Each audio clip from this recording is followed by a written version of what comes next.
Saudações memeárquicas, eu sou Rodrigo Goulart, professor de História. Este é o canal Memearquia e, é claro, é um prazer falar com você. Neste vídeo eu vou tratar sobre Hunters e o combate à intolerância social. Quando eu estou falando de Hunters, eu estou falando daquela série lançada no ano de 2020. Aqui, pessoal, eu não farei uma crítica sobre a série. Eu não sou crítico, não sou jornalista.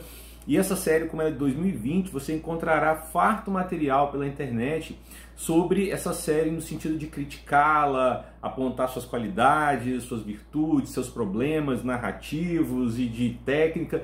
A nossa meta aqui hoje não é fazer isso.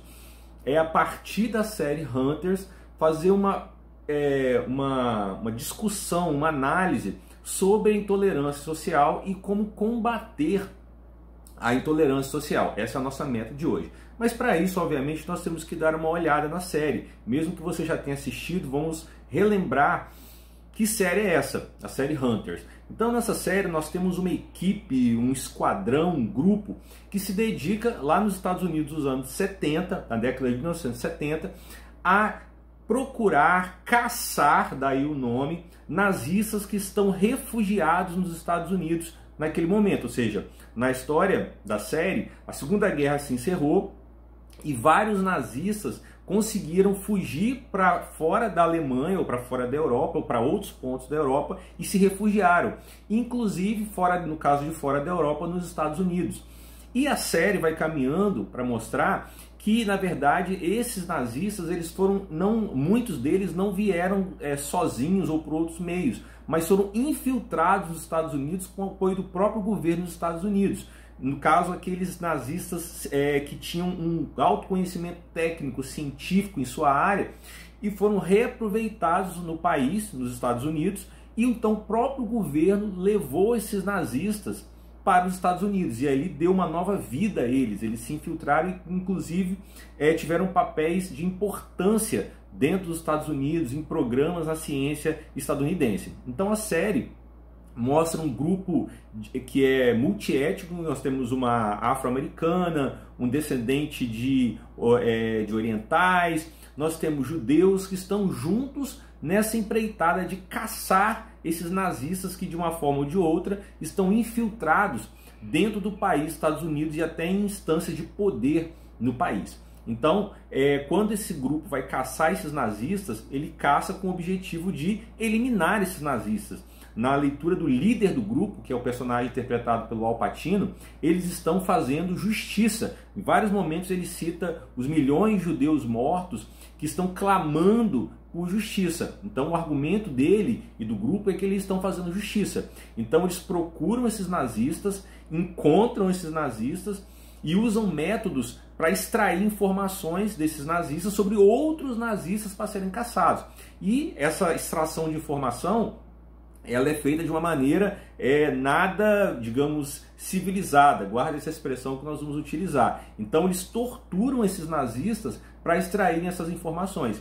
E depois de conseguirem o que querem, eles vão eliminar esses nazistas, vão matar esses nazistas, usando métodos, se possível, se a situação permitir, idênticos aos métodos de extermínio dos nazistas. Então, por exemplo, tem um caso de um deles que está refugiado no sul dos Estados Unidos, que fazia experiências que envolviam o afogamento das suas vítimas ali nos campos de concentração. Então, o caçador, de nazistas, no caso ali, vai tentar matá-lo também usando um método de afogamento. A ideia de um castigo igual, na mesma medida e próximo às injustiças praticadas por esses nazistas. Então, essa aí é a trama da série.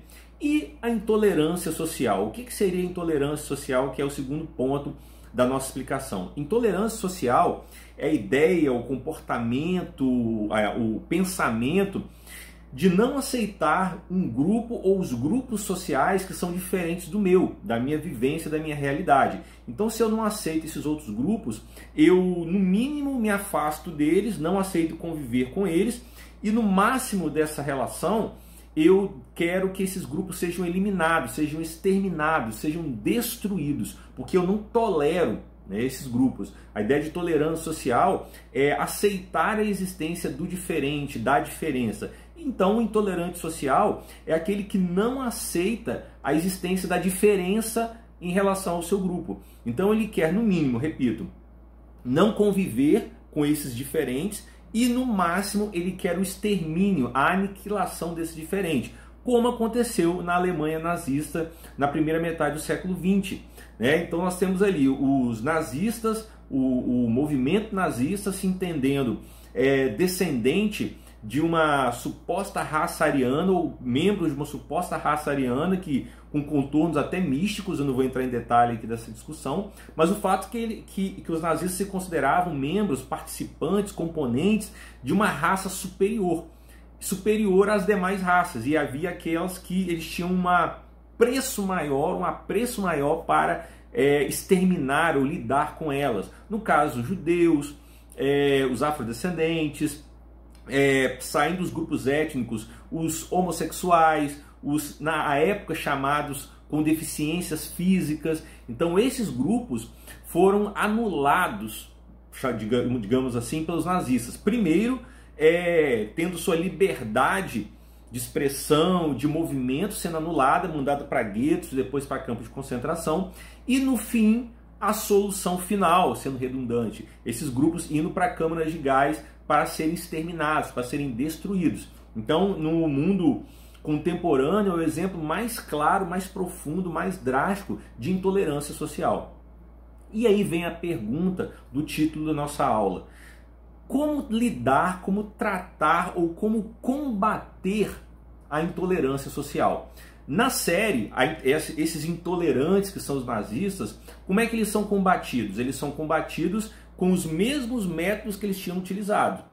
Né? No caso, lá na época do regime nazista, no governo dessas lideranças nazistas. Eles são mortos usando... e aqueles que infligem essas mortes, esses justiceiros, né? Esses hunters, esses caçadores, vão usar contra esses nazistas os mesmos métodos que esses nazistas utilizaram lá na Alemanha, na época dos campos de concentração, na Alemanha nazista.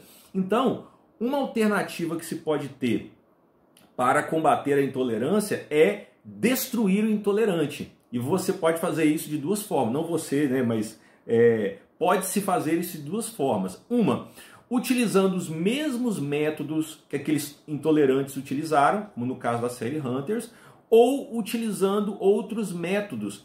Por exemplo, no caso do Tribunal de Nuremberg. No Tribunal de Nuremberg, foi o tribunal estabelecido pelos vencedores da Segunda Guerra. Eminentes nazistas foram julgados, 24 lideranças nazistas foram julgadas. E desses 24, 12 foram condenadas à morte. E não a mesma morte, não foi em câmara de gás, foi enforcamento. Né? Mas houve a destruição, a aniquilação, a extinção desses indivíduos. Outros tomaram o caminho da prisão perpétua, 3 deles, houve absolvições também, e então dessa forma que o Tribunal de Nuremberg que lidou com essas lideranças nazistas aí no pós-Segunda Guerra. Né? Houve a destruição, mas não utilizando os mesmos métodos dos nazistas. Né? Foi pelo enforcamento, houve um julgamento ou enforcamento. E há um outro caminho, que é a alternativa à destruição do intolerante social, que é o caminho da reabilitação. Né? Seja pela prisão, que é uma pena que se inflige, uma pena que vai ter fim, não perpétua, pela educação, seria um outro caminho para tratar esses intolerantes sociais. Lembrando que essa reabilitação não é a mesma coisa que perdoar esses intolerantes, é uma forma de reabilitá-los, fazer com que eles deixem de ser intolerantes. Aí você me pergunta, Rodrigo, isso é possível? É possível reabilitar nazistas, por exemplo, principalmente naquele contexto, vamos pensar na série dos anos 70, em que há poucas décadas esses caras, esses homens e mulheres também, estavam ali torturando, fazendo experiências bizarras, matando judeus, homossexuais, ciganos, eslavos. É possível reabilitar essa gente pela educação, pela prisão? Para os nossos amigos caçadores da série, não era possível reabilitar essas pessoas. Para o tribunal de Nuremberg, algumas pessoas eram reabilitáveis, tanto que algumas foram presas por tempo limitado, né? Nem todas foram presas por prisão perpétua e nem todos foram condenados à morte. Algumas foram presas por tempo determinado. Então, no tribunal de Nuremberg havia a crença da reabilitação, né? Enquanto para alguns não houve, mas para outros sim. Nem todos foram mortos ou presos perpetuamente como resultado da sentença de Nuremberg. Então ali havia a crença da reabilitação de nazistas.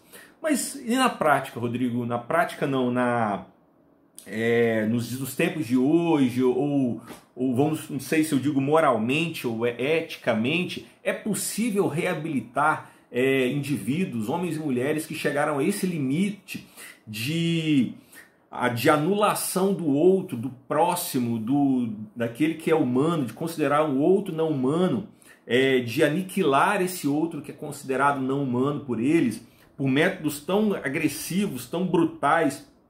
É possível reabilitar esses indivíduos? Né? Qual é a sua opinião sobre isso? Se nós olharmos, por exemplo, para o historiador Eric Hobsbawm, historiador inglês que escreveu muito sobre o mundo contemporâneo, ele vai dizer que a Segunda Guerra ela foi a batalha entre a civilização e a barbárie. Civilização, aqueles países ocidentais que lutavam contra o nazismo,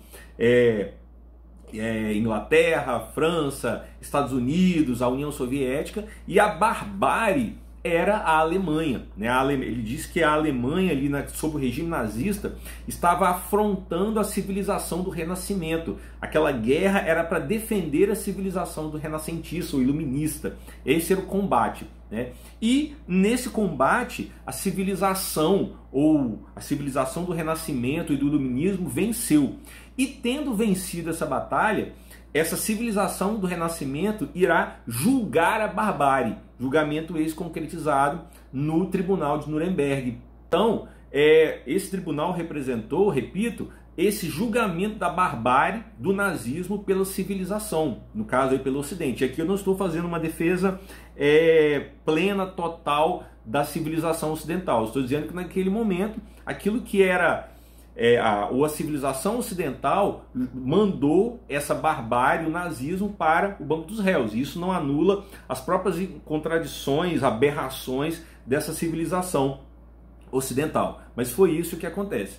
E diante disso, dessa experiência do nazismo, olhando para o passado e olhando para o presente também, o que eu entendo é que esses indivíduos que chegam a esse ponto de anular concretamente a diferença social, que não querem a diferença, que são intolerantes sociais assumidos e aguerridos e que militam por isso e chegam ao ponto de anularem fisicamente ou ideologicamente o outro humano, qual é o caminho que se deve tomar para com esses indivíduos? Na minha leitura, o caminho primeiro ele deve ser legal, ele deve ser combatido. A democracia ela não pode aceitar esse tipo de coisa, né? Um pensamento, uma ideologia, uma prática que tenha como defesa anular a diferença humana, seja ela sexual, de orientação sexual, ou étnica, ou religiosa, ou política.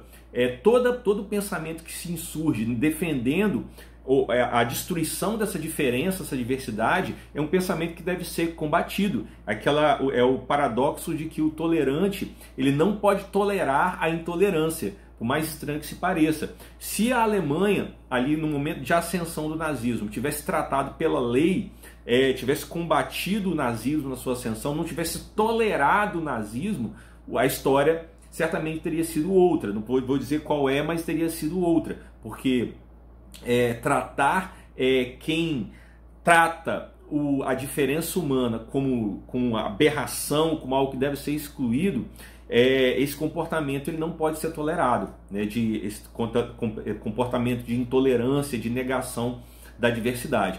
E qual método, né, legal deve ser utilizado? Depende até onde esse intolerante chegou, né? Se esse intolerante ele chegou às vias de fato de eliminar o outro, ele tem que pagar, né, pela detenção, pela reabilitação. E o que eu penso é que o que não deve ser feito, né, porque a gente está numa zona de debate, o que não deve ser feito, na minha leitura, na minha humilde leitura, é tratar o intolerante com os mesmos métodos que ele utiliza para tratar a diferença. Então, o intolerante ele quer a destruição e, em alguns casos, a destruição com métodos drásticos e cruéis dessa diferença. É isso que o intolerante, no extremo, ele quer.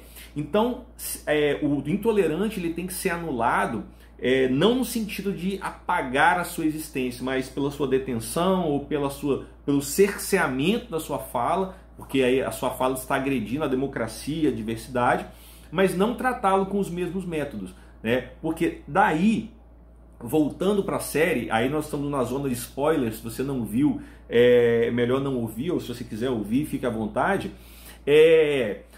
Quando o personagem do Al Pacino ele está ali torturando aqueles nazistas para tirar informação, para puni-los, ele tem um aprendiz, um pupilo que está se tornando um daqueles caçadores, e ele está a todo momento, o Al Pacino, estimulando esse rapaz a que ele tome uma postura mais ativa na punição desses nazistas, né? Em ferir esses nazistas como eles feriram os judeus, as outras minorias.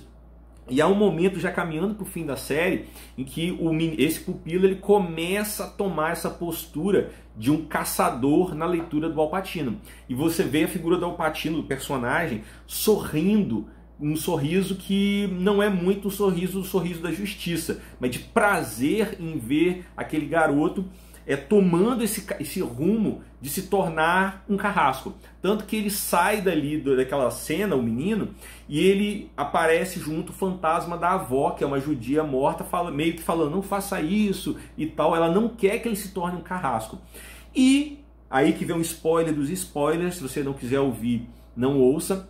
No final nós descobrimos que esse judeu, interpretado pelo Al Pacino, que está nesse caminho de justiça, na verdade ele é um nazista que também emigrou para os Estados Unidos, se conseguiu na Europa uma identidade judaica, fez cirurgia plástica, um nome judeu, e foi levado para os Estados Unidos pela própria comunidade judaica. Ele não é um daqueles judeus que foi infiltrado nos Estados Unidos pelo governo ou por uma associação nazista, mas ele se fingiu de judeu depois da Segunda Guerra, e ele aprendeu as práticas judaicas, ele se tornou um filantropo da causa das minorias, como a série mostra, mas o subtexto ali da narrativa mostra que ele, nessa caçada aos nazistas, ele está ali também revivendo o gozo de ser um torturador, fazendo justiça, entre aspas. Então percebem a metáfora de que quando aquele que quer praticar a justiça, ele nesse afã, ele abraça os próprios métodos daquele contra o qual a justiça está acontecendo, ele também se torna um carrasco. Ou seja, na perspectiva de fazer justiça ao carrasco, esse justiceiro, aquele que pratica justiça, ele pode se tornar um carrasco. Então esse jogo aí da série, desse justiceiro, na verdade ser um carrasco escondido, mostra ou joga para nós, é uma leitura que eu faço, eu não vi isso em lugar nenhum, não sei se o diretor pensou isso, mas é uma metáfora que eu uso para que nós, no afã de combater a intolerância, nós também não nos tornemos intolerantes. Não que a gente tem que tratar com carinho, com educação, abraçar e afetuosamente os intolerantes. Eles têm que ser tratados com limites, dentro da democracia e com as punições e os cerceamentos que a democracia propõe, né? Não pelas nossas próprias mãos, porque nós aí corremos o risco de nos tornarmos carrascos também, né? É um assunto nebuloso, cinzento, mas ele precisa ser feito ainda mais nesses tempos de intolerância, tanto que a série ela nasceu nesse momento, início da década de 2020, né, em que nós estamos lidando com essas questões, a intolerância crescendo de forma tão grande no mundo, e nós precisamos tomar um partido de combatê-la, mas sem nos tornarmos também carrascos ou justiceiros, mas que sejamos então defensores e amantes da democracia e lutemos dentro dela. Então, essa é a reflexão que eu gostaria de fazer.